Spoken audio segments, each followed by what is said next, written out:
From advertising to software as a service to data.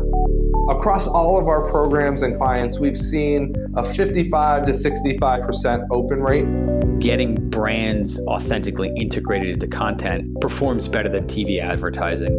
Typical lifespan of an article is about 24 to 36 hours.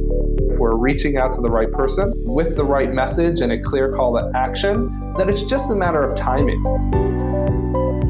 Welcome to the MarTech Podcast, and I Hear Everything production. In this podcast, you'll hear the stories of world-class marketers that use technology to drive business results and achieve career success. We'll unearth the real-world experiences of some of the brightest minds in the marketing and technology space so you can learn the tools, tips, and tricks they've learned along the way. Now here's the host of the MarTech Podcast, Benjamin Shapiro. Welcome to the MarTech Podcast. I'm your host, Benjamin Shapiro, and today we're going to discuss how in-content advertising has emerged as a powerful tool for reaching engaged audiences. Joining us is Stephan Beringer, who is the CEO of Mirriad, which is an in-content advertising platform built by AI and built on Academy Award-winning entertainment technology that enables builders and creators of brands to engage with audiences at new levels of relevance and impact. And today, Stephan and I are going to talk about in-content advertising and streaming. All right, here's the first part of my conversation with Stephan Beringer, the CEO of Mirriad.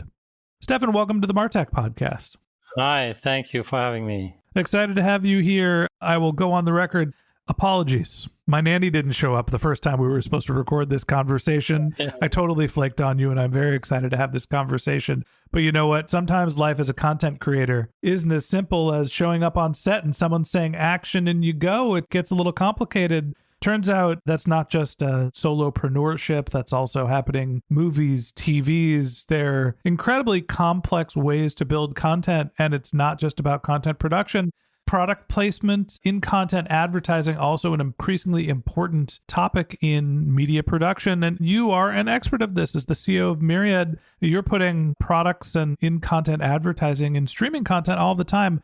Tell me a little bit about how you think about the segmentation of in content advertising and streaming. So a simple way to look at this is, first of all, there's a distinction to be made in terms of, we're calling it advertising, but it's in-content advertising. And why are we calling it in-content advertising?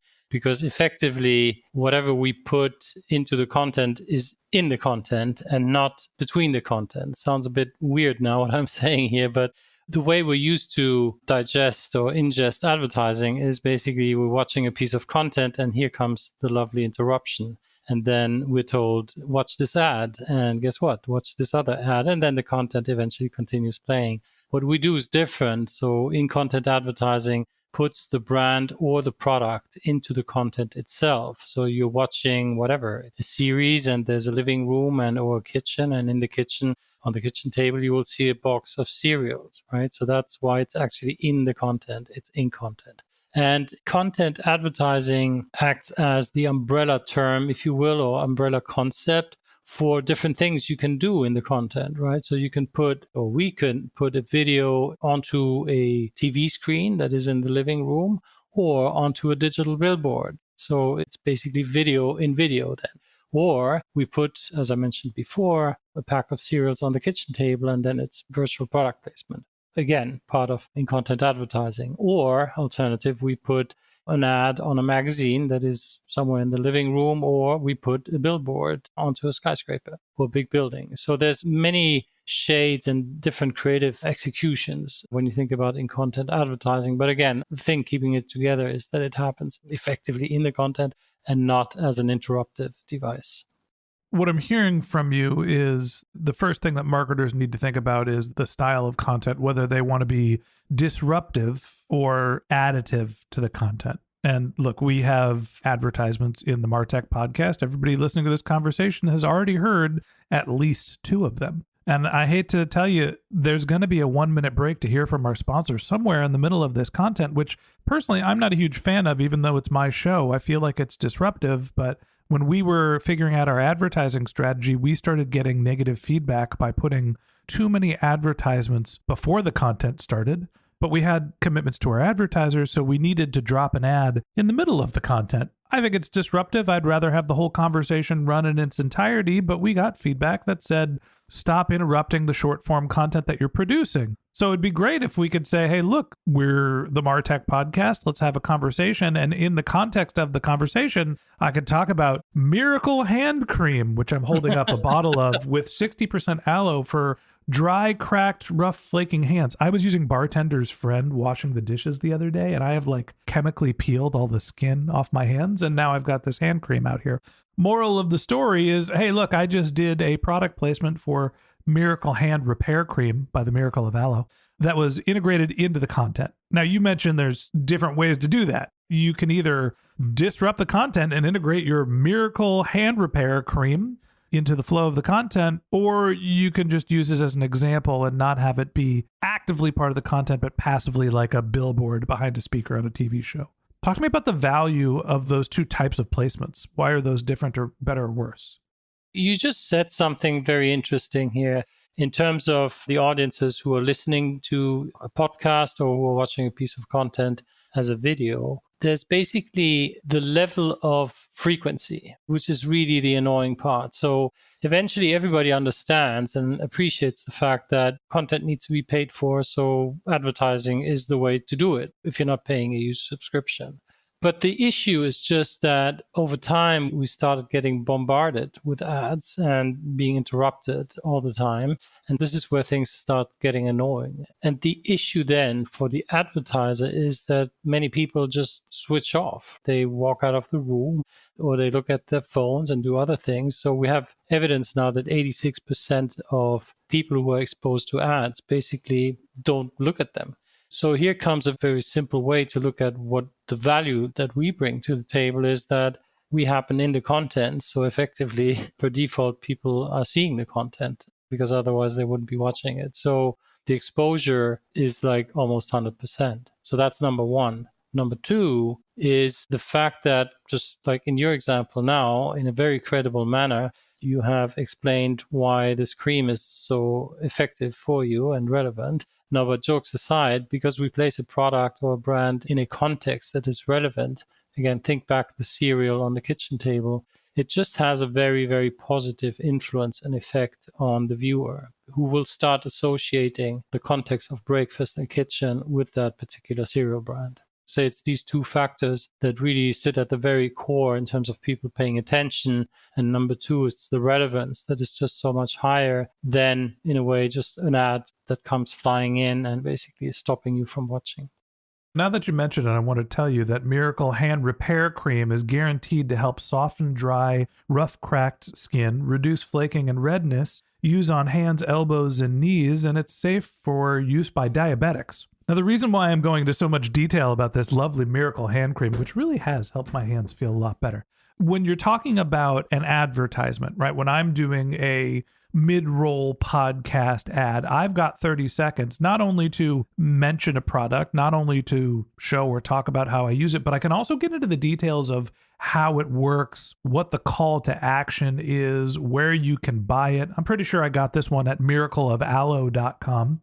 It's hard to be able to, in content advertising, not only show an affinity for the product, not only show how it should be used, but also basically to get the rest of the advertisement out, get to the call to action. So when you're thinking about doing in-content advertising, some sort of product placement, are you thinking about, all right, well, the guys in Billions drink Michter's bourbon or drink Heineken? That's always something that's in this show that me and my wife watch. And I'm like, oh yeah, there's clearly a financial relationship between, I think it's Diageo, that's promoting the liquor for this show. And they're showing famous people drinking their booze. I get it. But they're not saying you can go get it at Safeway. Talk to me about the call to action. Well, the call to action is obviously something that when I think about all the healthcare advertisement with 500 miles of text in terms of when to use it, not to use it in this very language, that's obviously not something we can do. And I think in content advertising is not meant to do that.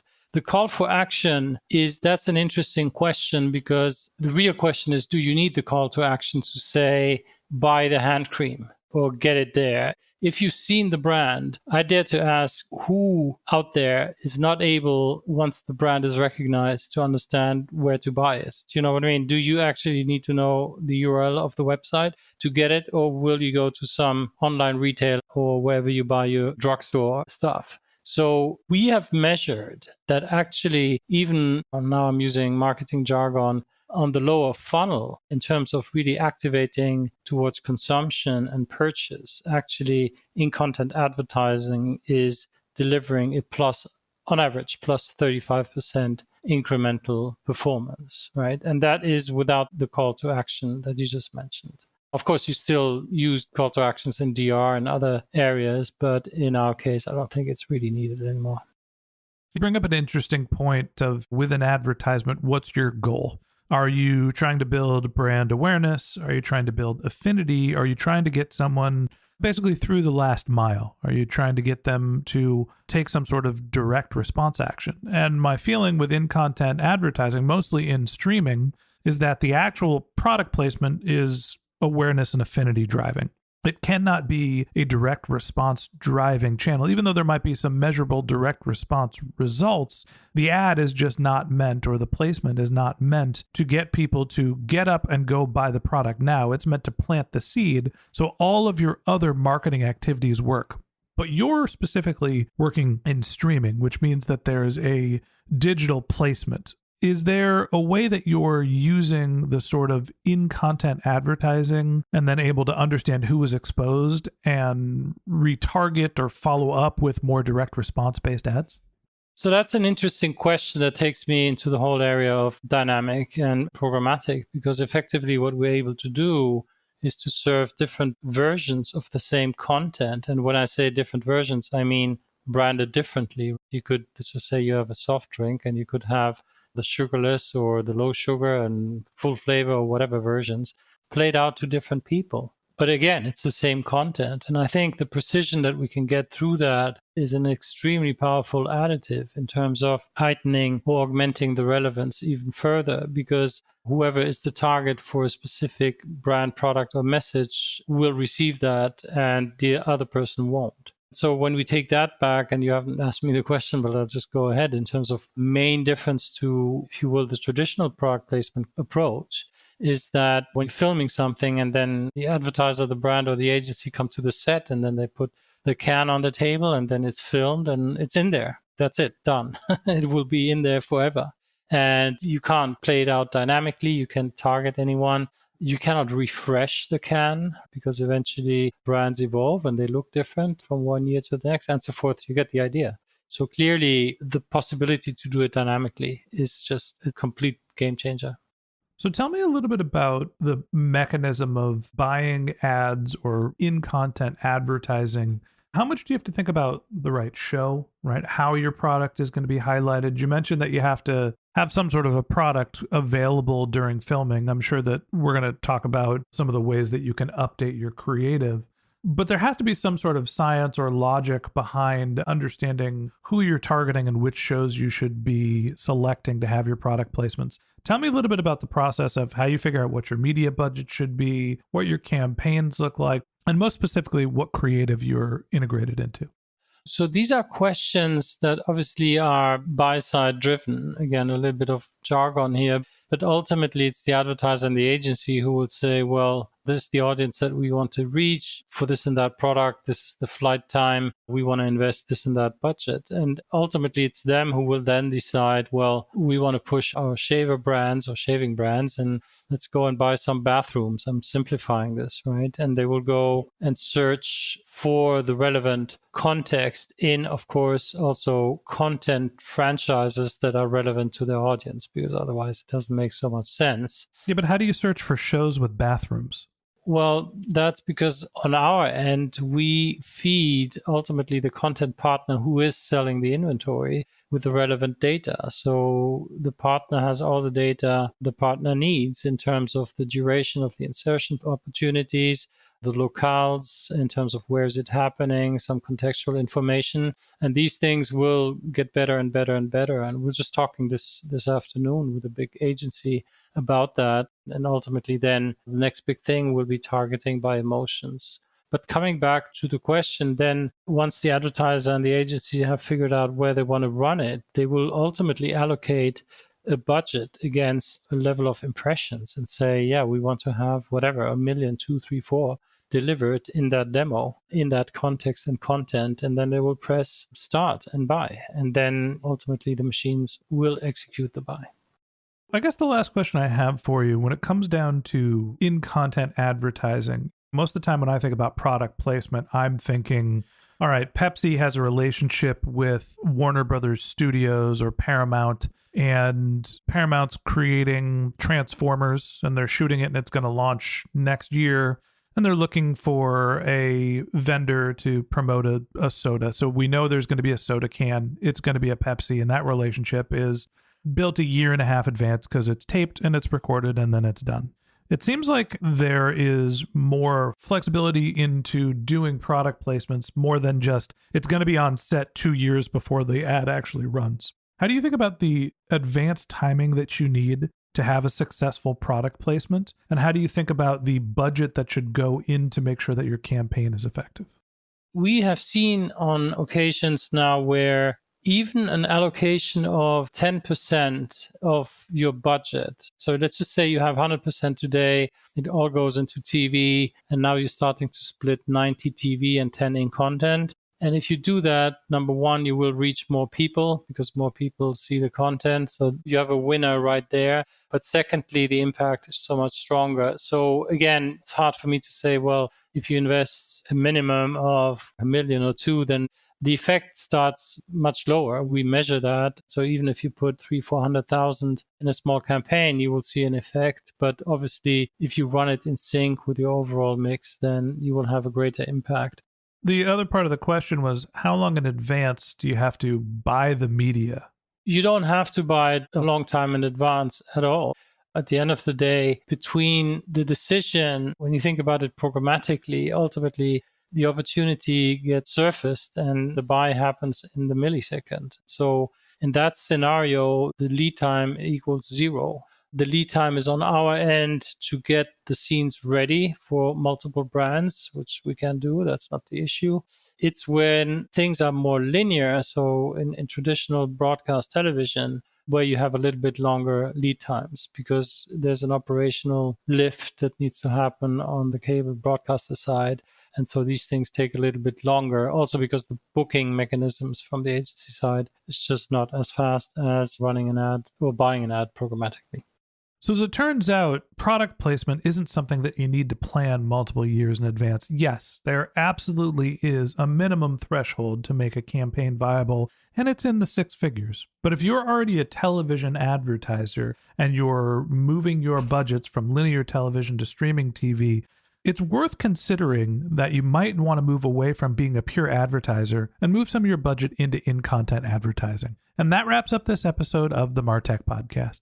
Thanks for listening to my conversation with Stephan Beringer, the CEO of Mirriad. Join us again tomorrow when Stephan and I continue our conversation talking about virtual product placement. If you can't wait until our next episode and you'd like to learn more about Stephan, you can find a link to his LinkedIn profile in our show notes. You can contact him on Twitter. His handle is Stephan Beringer. That's StephanBeringer.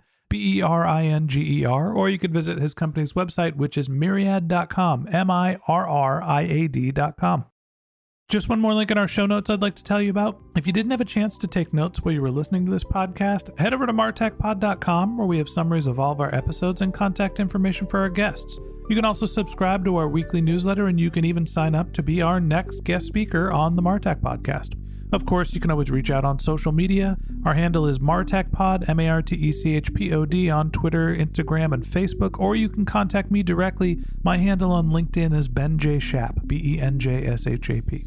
And if you haven't subscribed yet and you want a daily stream of marketing and technology knowledge in your podcast feed, we're going to publish an episode every day this year, so hit the subscribe button in your podcast app, and we'll be back in your feed tomorrow morning. All right, that's it for today, but until next time, my advice is to just focus on keeping your customers happy. Thank